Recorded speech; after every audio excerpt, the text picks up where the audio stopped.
இறைவனிடம் கையேந்துங்கள், அவன் இல்லை என்று சொல்லுவதில்லை.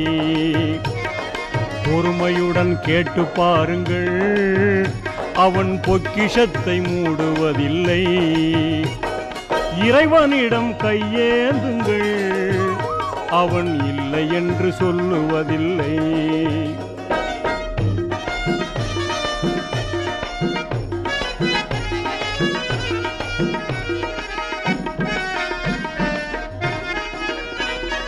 இல்லை என்று சொல்லும் மனம் இல்லாதவன், ஈடு இணை இல்லாத கருணை உள்ளவன், இன்னல் பட்டு எழும் குரலை கேட்கின்றவன், எண்ணங்களை இதயங்களை பார்க்கின்றவன்.